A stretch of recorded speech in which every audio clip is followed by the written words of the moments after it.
हमारे पास है एसक्यूएल। उसी को हम देखेंगे यहाँ पे आज। एसक्यूएल के अंदर हमारे पास क्या क्या रहता है उसको हम देखते हैं। पहले एसक्यूएल का इंट्रोडक्टरी पार्ट। एसक्यूएल होता है क्या है, सबसे पहले हमें वो पता होना चाहिए। SQL stand for structured query language. ठीक है, किसके लिए यूज होता है सबसे पहले हम वो भी देखेंगे, यूज केस भी इसको हम समझेंगे, लेकिन इसका फुल फॉर्म एब्रीविएशन हमारे पास क्या है, structured query language. SQL stands for structured query language. Data, अब डेटा क्या होता है थोड़ा थोड़ा ये हमें समझना है, क्योंकि इसमें ये हमारे पास जो वर्ड है ज्यादातर यूज होते हैं। Anything everything can be considered as data. ठीक है, फॉर एग्जांपल हमारे पास कोई इमेज है, उसको भी हम, उसका भी डेटा कहीं ना कहीं हमारे पास स्टोर हो रहा है, तो इट मींस वो भी हमारे पास क्या है, एक डेटा है।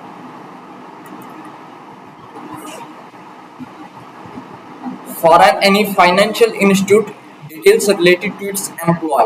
जैसे फॉर एग्जांपल आप बैंक में जाते हो, वहां पे आप जो उनके क्लाइंट है उनका डिटेल, ठीक है, उनका सेविंग अकाउंट में कितना बैलेंस है, ठीक है, या उनका नाम क्या है, एड्रेस क्या है, वो क्या है, हमारे पास एक डिटेल है, एक हमारे पास क्या है, डेटा है, वो यहाँ पे लिखा है। ठीक है, their service can their address can be data। ठीक है, data can be in any form. Data किसी भी फॉर्म में हो सकता है हमारे पास, वो टेक्स्ट फॉर्म में हो सकता है, मैसेज में हो सकता है, जैसे सोशल मीडिया हैंडलर का ही डेटा ले लो आप। ठीक है, और एन इमेज और वीडियो डॉक्यूमेंट।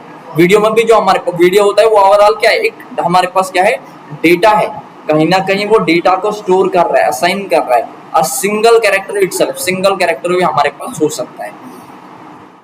आपका नाम है, एड्रेस है, ठीक है, आप किसी को वो बोल रहे हो, किसी के पास आपका एक डेटा गेट हुआ, तो वो भी हमारे पास क्या है, एक डेटा ही कंसीडर किया जाएगा।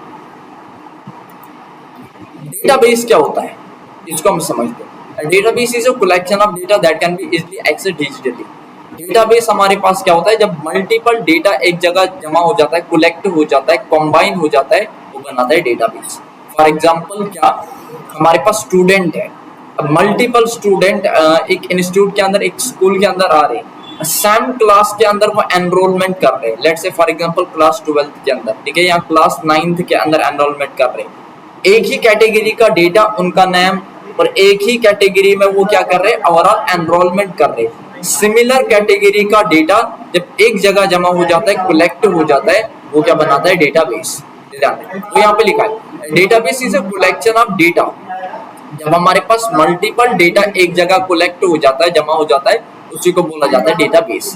डेटाबेस की मदद से क्या कर सकते हैं, that can be easily access digitally. Database को हम आसानी से देख सकते हैं, एक्सेस कर सकते हैं, वो इसका बेनिफिट है। सॉफ्टवेयर टू मैनेज, एक सॉफ्टवेयर होता है जो मैनेज करता है डेटाबेस को। यहाँ पे ये वो ध्यान रखना, क्या बता रहा हूँ, इंपॉर्टेंट है। Software to manage database is called DBMS. जो एक सॉफ्टवेयर है हमारे पास, वो मैनेज करता है किसको, डीबीएम, वो मैनेज करता है डेटाबेस को, और उस सॉफ्टवेयर का नाम है डीबीएमएस, डेटाबेस मैनेजमेंट सिस्टम, या डेटाबेस मैनेजमेंट सिस्टम सॉफ्टवेयर।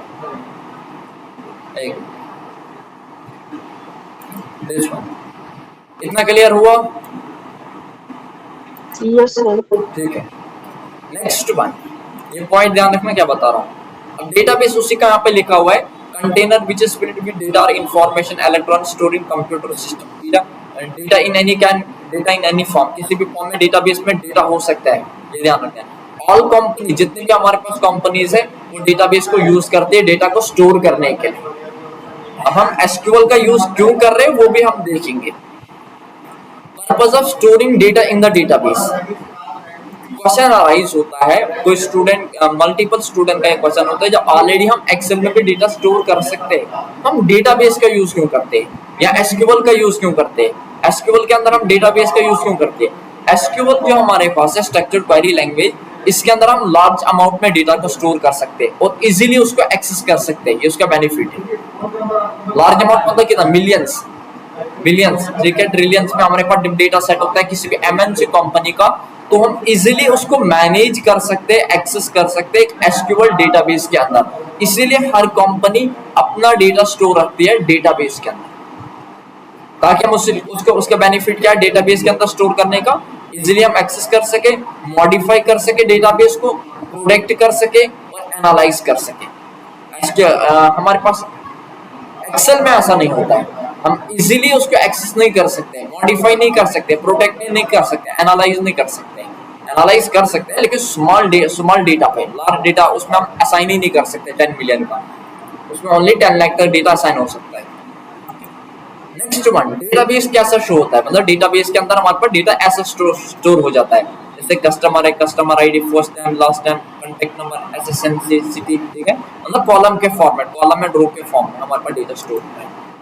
अब यहाँ पे एक चीज बता देता हूँ मैं, एसक्यूएल की जरूरत क्यों पड़ रही है हमारे पास। फॉर एग्जांपल, इसको एक एग्जांपल के जरिए हम समझते हैं।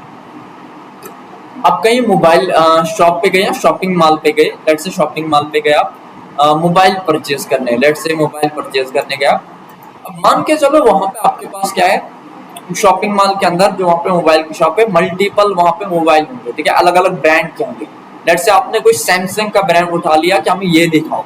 अब वो क्या करेगा, जो वहाँ पे सेल्समैन होगा या ओनर होगा, वो आपको उसके मोबाइल के फीचर के साथ, हर एक फीचर के साथ उसका प्राइस भी बताएगा। वो कैसे पॉसिबल है, वो पॉसिबल है हमारे पास क्योंकि उसको उसके रिलेटेड इंफॉर्मेशन है कि उसका प्राइस क्या है, उसके क्या क्या फीचर है, वो आपको एक्सप्लेन कर रहा है, प्राइस के साथ साथ उसके फीचर भी, ऑल अबाउट इंफॉर्मेशन उस प्रोडक्ट के रिलेटेड। वैसे ही हमारे पास एक डेटाबेस के अंदर जब लार्ज अमाउंट में, मिलियंस में डेटा स्टोर होता है, उसमें से अगर हमें कुछ इंफॉर्मेशन को गेट करना है, मतलब हासिल करना है, जैसे फॉर एग्जांपल आपको बताना है, आपको ये देखना है कि उस प्रोडक्ट का प्राइस क्या है, लेकिन आपको, आपके पास जो शॉपिंग मॉल का या मोबाइल का डेटा सेट है, लेट्स से 1 मिलियन, और 1 मिलियन में से आपको प्राइस बताना और उसको फीचर एक्सप्लेन करने हैं, तो आपको डेटाबेस से बात करने के लिए, जैसे आप एक सेल्समैन से बात कर रहे हो हिंदी में, क्यों, क्योंकि वो हिंदी लैंग्वेज को समझता है और उसके फीचर को एक्सप्लेन करके आपको बताता है और उसके पास इंफॉर्मेशन है। लेकिन जब डेटा ज्यादा हो जाता है तब डेटा स्टोर रखना पड़ता है हमें डेटाबेस के अंदर। अब डेटाबेस से अगर हमें बात करनी है, मतलब उससे कुछ अगर हमें पूछना है, तो उसके लिए हमें एसक्यूएल लैंग्वेज आना चाहिए। क्यों, क्योंकि डेटाबेस जो है वो एसक्यूएल लैंग्वेज ही समझता है, स्ट्रक्चर्ड क्वेरी लैंग्वेज। अगर उससे कुछ हमें इंफॉर्मेशन रिट्रीव करना है, गेट करना है, तो उसके लिए हमें एसक्यूएल आना चाहिए। इतना क्लियर हुआ एसक्यूएल क्यों आना चाहिए? Yes sir. Okay, next one, अब हम यहाँ पे देखेंगे। उसके बाद डेटा क्या होता है वो भी हमने चेक किया, डेटाबेस क्या होता है वो भी हमने चेक किया, और डेटाबेस को मैनेज के लिए एक सॉफ्टवेयर होता है जिसको बोला जाता है डीबीएमएस। इंपॉर्टेंट पॉइंट है, यहाँ पे ध्यान रखना। डेटाबेस को मैनेज करने के लिए एक सॉफ्टवेयर होता है, उस सॉफ्टवेयर को बोला जाता है डीबीएमएस, डेटाबेस मैनेजमेंट सॉफ्टवेयर। दो तरीके के डेटाबेस होते हैं, ये ध्यान रखना इंपॉर्टेंट है। एक होता है हमारे पास एसक्यूएल डेटाबेस, एक होता है नो एसक्यूएल डेटाबेस। और एसक्यूएल डेटाबेस जिसको हम स्ट्रक्चर्ड क्वेरी लैंग्वेज बोलते हैं, और नो एसक्यूएल डेटाबेस जिसको हम नॉन रिलेशनल डेटाबेस बोल सकते हैं। जो एसक्यूएल डेटाबेस है इसका सेकंड नेम हमारे पास स्ट्रक्चर्ड क्वेरी लैंग्वेज है, लेकिन जो नो एसक्यूएल डेटाबेस है उसको नॉन रिलेशनल डेटाबेस बोलते हैं। अब इसको हम एक चीज और नाम से कॉल कर सकते हैं, स्ट्रक्चर्ड क्वेरी लैंग्वेज से तो कॉल कर ही सकते हैं, लेकिन इसके अलावा इसको हम बोल सकते हैं रिलेशनल डेटाबेस मैनेजमेंट सिस्टम। यहाँ पे लिखा हुआ है, यहाँ पे देखो, that been widely used in managing data in relational database management system RDBMS। अब इतना आप ध्यान रखो, जो दो टाइप्स के डेटाबेस है, SQL database, no SQL database. जो एसक्यूएल डेटाबेस है उसको हम एक और नाम से कॉल कर सकते हैं RDBMS. RDBMS means relational database management system. अब पहले हम इस आरडीबीएमएस को समझते हैं, आरडीबीएमएस होता क्या है। फॉर एग्जाम्पल, एक एग्जाम्पल के जरिए हम समझते हैं। हमारे पास एक स्टूडेंट का डेटा है, लेकिन स्टूडेंट का डेटा मल्टीपल टेबल के अंदर है। जैसे हमारे पास क्या है, एक हमारे पास है स्टूडेंट का नाम, फील्ड की बात कर रहा हूं, स्टूडेंट नेम और स्टूडेंट आईडी। एक टेबल ये है जिसमें स्टूडेंट का नाम दिया गया है, क्लास 9th का, लेट्स से क्लास 9th का उनका स्टूडेंट का नाम, और उसके अलावा स्टूडेंट का आईडी या रोल नंबर असाइन किया हुआ है, ठीक है। सेकंड टेबल जो है उसमें उनका एड्रेस है, उसके अलावा हम बोल सकते हैं रजिस्ट्रेशन नंबर उनका। थर्ड टेबल जो है उसमें उनका फी का बैलेंस वगैरह पेंडिंग जो है वो दिया गया है विद, उसके अलावा रोल नंबर असाइन किया गया है। अब मुझे बताओ, अगर हमें चेक करना होगा कि कौन से रोल नंबर का, लेट से हमारे पास एक अमान स्टूडेंट है, उसका फीस कितना पेंडिंग है, कितना बैलेंस है, हम थर्ड टेबल पे जाएंगे जिसमें पेंडिंग फीस बैलेंस का टेबल होगा, उसमें चेक करेंगे। लेकिन कौन से फील्ड के बिहाफ पे चेक करेंगे कि उस स्टूडेंट का फीस कितना बैलेंस है या कितना हमारे पास पेड हो चुका है। अदीबा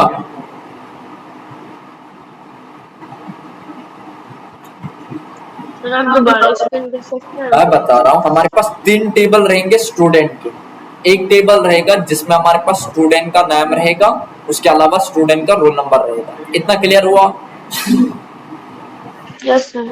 सेकंड टेबल जो रहेगा उसमें स्टूडेंट का एड्रेस रहेगा, स्टूडेंट का एड्रेस रहेगा, उसके अलावा रजिस्ट्रेशन नंबर रहेगा। थर्ड टेबल जो रहेगा हमारे पास, उसमें स्टूडेंट का फीस के रिलेटेड इंफॉर्मेशन रहेगा, मतलब पेड कितना हो चुका है, पेंडिंग कितना है, और उसके अलावा एक और फील्ड रहेगा रोल नंबर। लेट से आपको फॉर एग्जांपल चेक करना है, एक अमान स्टूडेंट है, उसका फीस कितना पेड हो चुका है, कितना बैलेंस है। आप किस में जाओगे? फीस पेंडिंग वाले टेबल में। लेकिन कैसे चेक करोगे, कौन से फील्ड के बिहाफ पे? उसमें नाम तो नहीं दिया है, मैंने ओनली बोले 2 फील्ड। एक हमारे पास उसमें रहेगा रोल नंबर, एक रहेगा फीस पेंडिंग या बैलेंस का। तो आप किसके बिहाफ पे चेक करोगे कि उस स्टूडेंट के फीस कितनी बैलेंस है, कितनी पेंडिंग है? रोल नंबर के बिहाफ पे, क्योंकि जो रोल नंबर यहाँ पे असाइन होगा वही रोल नंबर अनदर टेबल में भी असाइन होगा, और किसी टेबल में भी जहां पे वो क्या कर रहा होगा, कनेक्ट कर रहा होगा। This is called relational database management system. Relational database management का सिस्टम का मतलब ये होता है कि कोई ना कोई हमारे पास फील्ड है जो कनेक्ट कर रहा है आपस में टेबल को, और ऐसे कॉन्सेप्ट को बोला जाता है RDBMS, relational database management system. देखो हम क्या कर रहे हैं, रोल नंबर के बिहाफ पे उसको चेक कर रहे हैं। हम चेक करेंगे, अच्छा जो हमारे पास अमान स्टूडेंट है, क्योंकि वहां पे स्टूडेंट नाम नहीं दिया होगा, हम चेक करेंगे पहले वाले टेबल में उस स्टूडेंट का रोल नंबर क्या असाइन था। उसके बाद हम चेक करेंगे जो हमारे पास फीस पेंडिंग स्टूडेंट टेबल है, उसमें उसका रोल नंबर क्या आ रहा है, और उसके बिहाफ पे हम बताएंगे उसका फीस पेंडिंग कितना है और हमारे पास पेड कितना हो चुका है। इट मींस कोई ना कोई रिलेशन है, क्योंकि हम अनदर टेबल के लिए एक फील्ड को चेक कर रहे हैं, उसके बिहाफ पे कुछ एक्सप्लेन इंफॉर्मेशन दे रहे हैं। तो जब भी हमारे पास इस तरीके से टेबल आएंगे, तो ऐसे कॉन्सेप्ट को बोला जाता है हमारे पास RDBMS. RDBMS means relational database management system. ये क्लियर हुआ आरडीबीएमएस क्या होता है? Yes sir. अबे नो एसक्यूएल डेटाबेस, या जिसको हम नॉन रिलेशनल डेटाबेस बोलते हैं, ये इसका अपोजिट है। जैसे फॉर एग्जांपल क्या, आपके पास कोई टेबल आया, एक एम्प्लॉय का टेबल आया, एक आपके पास क्या है, सैलरी का टेबल है, एक एम्प्लॉय का टेबल है जिसमें एम्प्लॉय का हमारे पास एम्प्लॉय आईडी असाइन है, उसके अलावा एम्प्लॉय का नाम असाइन है। सेकंड टेबल जो है उसमें एड्रेस असाइन है, उसके अलावा एम्प्लॉय का हम बोल सकते हैं ईयर्स विद एक्सपीरियंस, मतलब कितने साल का उनका एक्सपीरियंस है इस कंपनी के अंदर, वो हमारे पास दिया हुआ है। अब मुझे बताओ, अगर हमें चेक करना है कौन से एम्प्लॉय का कितना एक्सपीरियंस है, तो हम कैसे चेक करेंगे? हमारे पास उस वाले टेबल के अंदर 2 ही फील्ड है, एक ईयर्स विद एक्सपीरियंस, उसके अलावा उनका एड्रेस। तो हम कैसे चेक कर पाएंगे किस एम्प्लॉय का क्या कितना एक्सपीरियंस है? चेक कर पाएंगे? Yes sir. क्योंकि उसमें कोई हमारे पास कोई रिलेशनल फील्ड नहीं है। तो ऐसे कॉन्सेप्ट को बोला जाता है नॉन रिलेशनल डेटाबेस, ठीक है। और इस कॉन्सेप्ट को बोला जाता है RDBMS, relational database management system. अब हम कौन सा देखेंगे? हम चेक करेंगे यहाँ पे ये आरडीबीएमएस वाला, RDBMS database. Structured query language के अंदर हमारे पास आरडीबीएमएस है। क्या होता है आरडीबीएमएस? मैंने बताया, ठीक है। RDBMS relational database management system जो कब आया था, थोड़ा यहाँ पे लिखा है, थोड़ा यहाँ पे एक्सप्लेन किया हुआ है कब आया था हमारे पास। 1970 ईयरली ईयर के अंदर आ गया था ये, ठीक है। लेकिन जो हमारे पास नॉन रिलेशनल डेटाबेस है, ये कब आया था? ये आया था हमारे पास 2000 के आसपास, यहाँ पे लिखा है द अर्ली 2000, ये भी याद रखना। अब यहाँ पे एक और इसमें ध्यान रखना है, this relational database which offer fast data storage, ये फास्ट डेटा करता है, स्टोर करता है और रिकवर कर सकता है, हैंडल कर सकता है फास्ट डेटा को, मतलब लार्ज अमाउंट डेटा को, ठीक है, amount of data and complex SQL queries. लेकिन इसमें अगर हम देखेंगे एक्यूरेट का दिखा रहा है, ठीक है, accurate, more accurately no SQL is sometime defined not only SQL, ठीक है,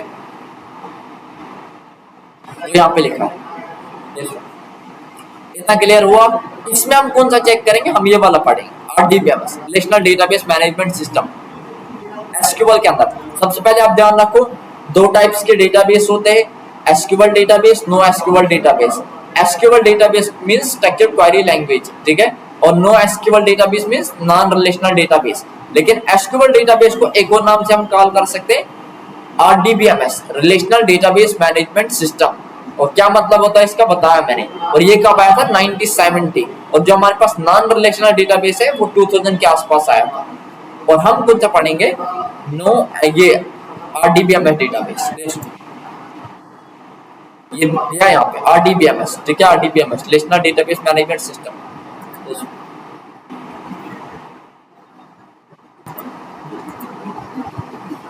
ठीक है, देखो यहाँ पे एग्जांपल दिया, आपको पता चलेगा।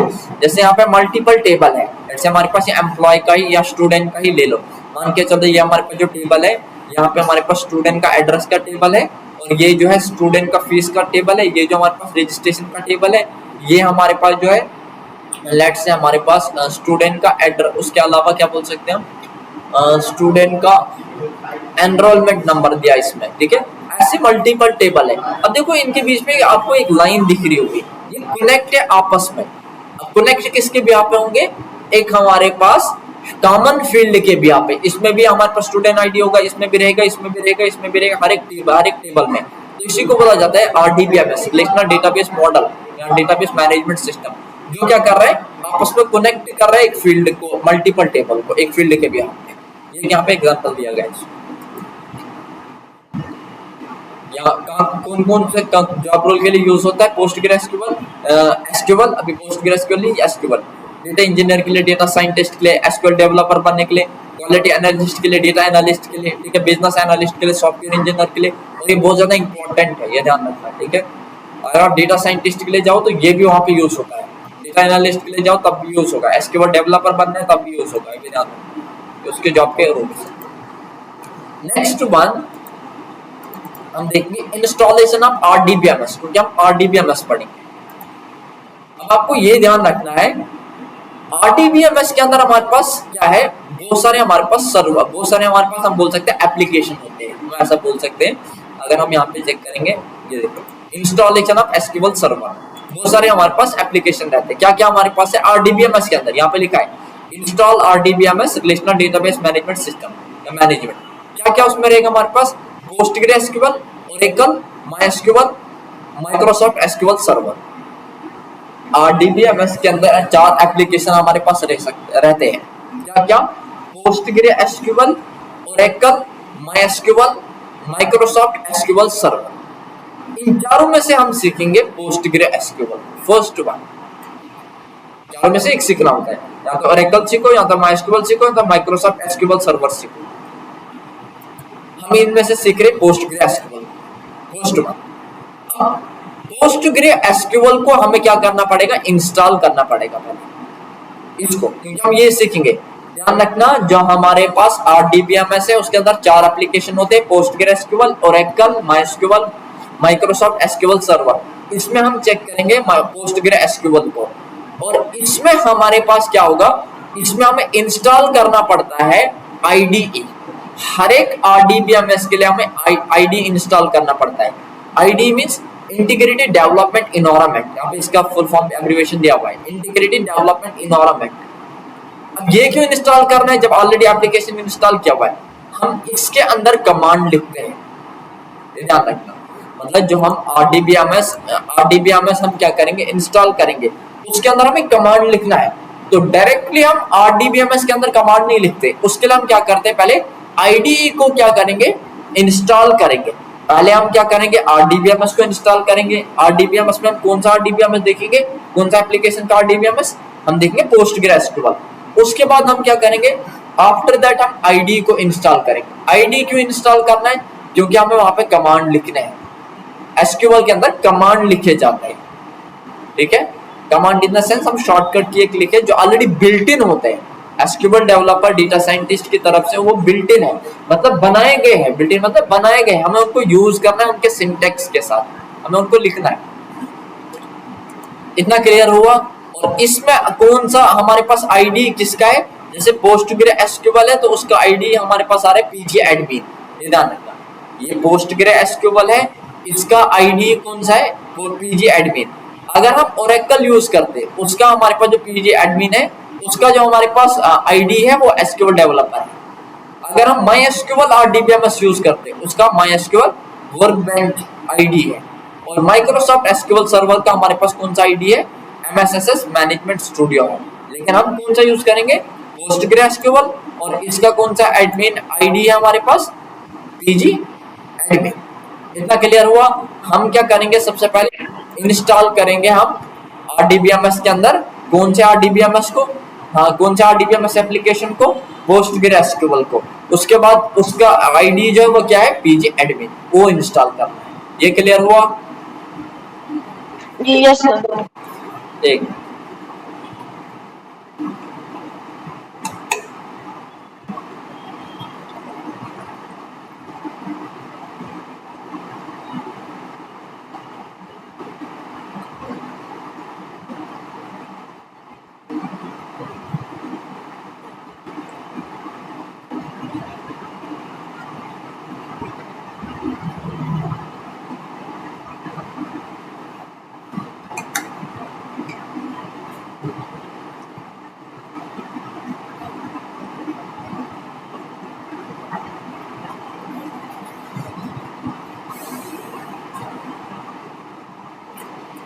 कैसे इंस्टॉल करना है वो हम चेक करेंगे। देखो सबसे पहले आपको क्या करना है, अब ब्राउजर में जाओ, यहाँ पे ब्राउजर पे क्लिक करो।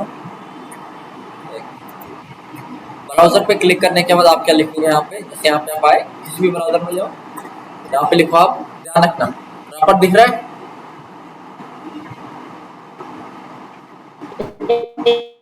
अदीबा स्क्रीन दिख रहा है proper. Yes sir. Postgre SQL .org, postgresql.org।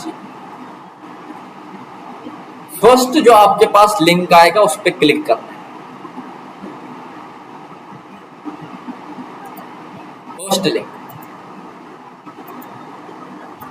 .org। ये देखो ये आया ना, इस पे क्लिक करो, डाउनलोड पे नहीं, इस पे क्लिक करो। देखो इस पे क्लिक करने के बाद थोड़ा प्रोसेस लेगा। अब यहाँ पे देखो क्या दिखा रहा है, एक तो यहाँ पे ऊपर आपको ये कुछ इन्फॉर्मेशन देगा, मतलब अब home, about, download, documentation, community, developer support, ठीक है। या तो यहाँ पे क्लिक करो, टॉप में डाउनलोड, यहाँ पे लिखा है download, third of the download, ठीक है, डाउनलोड। या तो यहाँ पे लिखा है, दोनों में से एक पे क्लिक करो, जैसे मैं यहाँ पे क्लिक करूँ। ये क्लिक करने के बाद आपके पास क्या होगा, यहाँ पे हमारे पास विंडोज, यहाँ पे हमारे पास क्या हो जाएंगे, ऑपरेटिंग सिस्टम ऑन हो जाएंगे। देखो लिनक्स है, मैक ओएस है, विंडोज है। उसके अलावा अगर हम चेक करेंगे एक हमारे पास और होता है इसमें, बीएसडी है, ठीक है। ये हमारे पास क्या ऑपरेटिंग सिस्टम है। अब जिस ऑपरेटिंग सिस्टम पे आप काम कर रहे हो उसको यहाँ से सेलेक्ट करो। जैसे हम किस ऑपरेटिंग सिस्टम पे काम करते हैं, खासकर हम विंडोज पे काम करते हैं, तो विंडोज को आप यहाँ से सेलेक्ट करोगे। आप भी विंडोज पे ही काम कर रहे हो तो विंडोज को सेलेक्ट करो। इसको सेलेक्ट करने के बाद इसको सेलेक्ट करना है, मतलब क्लिक करना है ऐसे। आप जैसे आप क्लिक करोगे यहाँ पे, अगर आप नीचे देखोगे यहाँ पे कुछ, नीचे आ जाओ थोड़ा तो स्क्रॉल करना, यहाँ पे क्या दिखा रहा है, अगर हम चेक करें, देखो यहाँ पे दिखा रहा है पोस्टग्रे के वर्जन। जैसे यहाँ पे दिखा रहा है 18 वर्जन आया, 17, 16, 15, 14, 13, कौन से ईयर में वो भी दिया हुआ है। देखो यहाँ पे दिया हुआ है 2025, 2022 में हमारे पास आया था 18, अभी भी चल रहा है, मतलब 25 में, ठीक है। 13 वर्जन कब आया था उसका ईयर दिया हुआ है। यहाँ पे आप इन्फॉर्मेशन थोड़ा देख सकते हो, लेकिन हमें ये नहीं करना है, हमें डाउनलोड करना है। तो उसके लिए आप क्या करोगे, यहाँ पे देखो, यहाँ पे क्या लिखा है, डाउनलोड द इंस्टॉलर, यहाँ पे क्लिक करो। स्मॉल सा लिखा होगा फर्स्ट इंटरेक्टिव इंस्टॉलर पर ईडीबीएम के नीचे, इसको सेलेक्ट करोगे, मतलब क्लिक करोगे। क्लिक करने के बाद आपके पास क्या होगा, ये ओपन हो जाएगा एक और विंडो। ये थोड़ा प्रॉपर ध्यान रखना। अब आपके केस में कौन सा ऑपरेटिंग सिस्टम है, लेकिन किसको सपोर्ट करता है वो यहाँ पे लिखा है। देखो विंडोज 86 एंड 32 नॉट सपोर्टेड, ये भी ध्यान रखना है। यहाँ पे लिखा है विंडोज 86, 32 जो है ये पोस्टग्रे एसक्यूएल हमारे पास सपोर्ट नहीं करता है, लेकिन किस पे सपोर्ट करता है। जैसे आपके पास कौन सा विंडो है, यहाँ पे लिखा है, देखो अगर मैं आपको करना इस तरह यहाँ लिख पहले ये देखो वर्जन कौन कौन सा है, 18.4, 17.10, 16.14, 14.23, 13.23। हम फर्स्ट यूज करेंगे वर्जन, मतलब 18.4 जो पहला होगा वो लेटेस्ट वर्जन होता है फर्स्ट। लेकिन हमारे पास कौन सा ऑपरेटिंग सिस्टम है, लिनक्स है नहीं, उसके अलावा लिनक्स 86 है, लिनक्स 86 है नहीं, लेकिन हमारे पास कौन सा है, मैक है नहीं, विंडो है, हाँ विंडो है। तो आप क्या करोगे, यहाँ पे विंडो पे क्लिक करोगे, मतलब विंडो के नीचे फर्स्ट पे क्लिक करने के बाद आपके पास क्या होगा, यहाँ पे आपके पास डाउनलोड होना स्टार्ट हो जाएगा। टॉप में यहाँ पे थोड़ा टाइम लगेगा ये। अभी हम PostgreSQL डाउनलोड कर रहे हैं, आईडी अभी हमने डाउनलोड नहीं किया है, इसमें थोड़े स्टेप रहते हैं, अदरवाइज आगे मैं नहीं दिखाता, लेकिन थोड़ा स्टेप ध्यान रखने क्या क्या इसमें कोड भी, पासवर्ड पूछता है कहीं नहीं, वो ध्यान।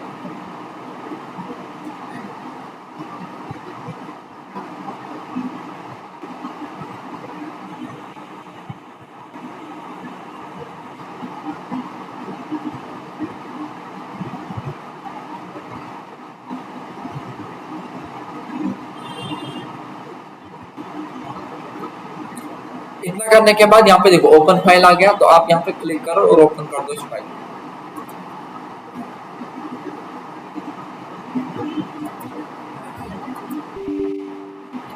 आपको क्या करना है, ये बोल रहा है मतलब अलो करो, यस करना, यस, ठीक है, यस यस करना। उसके बाद आपको दिखेगा यहाँ पे लाइक फोल्डर के अंदर आ गया, इस पे क्या करोगे आप, डबल क्लिक करोगे, डबल क्लिक करने के बाद ये ऑन हो जाएगा इस तरीके से। अब थोड़ा ध्यान रखना है उसमें, ये देखो ऑन हो रहा है ना, देखो अगर आप देखोगे यहाँ पे ये खुद अब टाइम लेगा ये, अब ये ध्यान रखना। देखो यहाँ पे नीचे बॉटम में चेक करो, अगर यहाँ पे कुछ नहीं आ रहा है, नीचे बॉटम में एक एरो बन रहा है, ये देखो यहाँ पे एक फोल्डर का आइकन बन रहा होगा, उस पर आप क्लिक करो। यहाँ पे क्या गया देखो, अगर मैं इसमें आके लेके जाऊँ ताकि आपको प्रॉपर दिखे, welcome to the PostgreSQL step up wizard, next पे क्लिक करो। अब यहाँ पे ध्यान रखना है आपको, चार ऑप्शन आपके पास दिखेंगे, PostgreSQL server, PG admin 4, command line tool, stack builder. आपको एक ही दिख रहा होगा ऑन है, मतलब स्टैक बिल्डर। ऐसा क्यों है, क्योंकि मैंने ऑलरेडी ये डाउनलोड किया हुआ है। आपको क्या करना है, ये चारों पे क्लिक रखना है, लेकिन ये जो स्टैक बिल्डर है इसको अनचेक करना। प्रॉपर ध्यान रखना क्या बता रहा हूँ, जो हमारे पास यहाँ पे स्टैक बिल्डर लिखे होते हैं इसको अनचेक करना, बाकी तीन को चेक रखना। इंसान स्टैक बिल्डर को अनचेक कर देना, मतलब ऐसे अनचेक। अब आप बोलोगे आप क्यों नहीं कर रहे हो अनचेक, मैंने ऑलरेडी किया हुआ है, ये ध्यान रखना, ठीक है। नेक्स्ट, उसके बाद नेक्स्ट नेक्स्ट नेक्स्ट नेक्स्ट, ठीक है। यहाँ पे आप क्या करेगा, ये टाइम लेता है,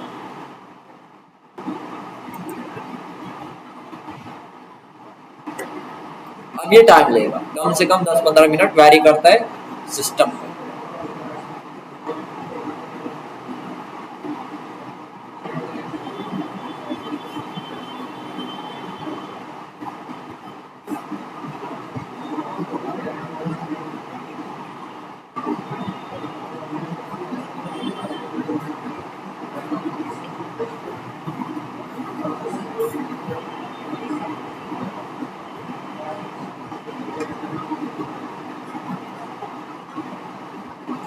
अब देखो मैं इसको डाउनलोड नहीं करूंगा क्योंकि मैंने ऑलरेडी डाउनलोड किया हुआ है। एक चीज का ध्यान रखना आप आगे जाके इसमें, जब आप ये डाउनलोड कंप्लीट हो जाएगा, देखो जैसे ये आ रहा है ना बिल्डियो यहाँ पे, ये ग्रीनिश, यहाँ तक पहुंचेगा टाइम लेगा, ये टाइम लेगा कम से कम आपके केस में 10-15 मिनट लगेगा, 10-15 मिनट वैरी कर सकता है। जैसे ये पूरा हो जाएगा, यहाँ पे आपके पास नेक्स्ट नेक्स्ट आएगा, आप नेक्स्ट नेक्स्ट करते जाना, ओनली कुछ नहीं करना है, ओनली यहाँ पे कोई स्टेप नहीं रहेगा, नेक्स्ट नेक्स्ट करते जाना। लेकिन एक पासवर्ड पूछेगा आपको, ये पासवर्ड जो आप दोगे वो प्रॉपर देना, न्यूमेरिकल में ही देना, प्रॉपर देना, और उसको याद भी रखना, और कोई इजी देना। क्यों?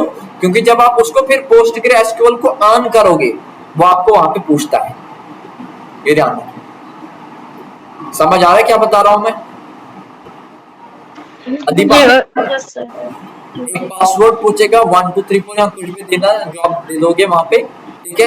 उसको याद रखना क्या दिया है, वही जब आप PostgreSQL ऑन करोगे वहां पे वो पूछता है फर्स्ट टाइम से वहां पे देना पड़ता है, अगर वो गलत हो गया तो ऑन नहीं हो सकता, ये भी ध्यान रखना। ठीक है, उसको लास्ट तक नहीं लेके जाओ, Yes, sir. कैंसिल ही कर। क्लियर हुआ कैसे इंस्टॉल करना है? अब आप बोलोगे आईडी तो इंस्टॉल किया ही नहीं, Yes, sir. आईडी ऑटोमेटिक इसके अंदर आपको मिल जाता है।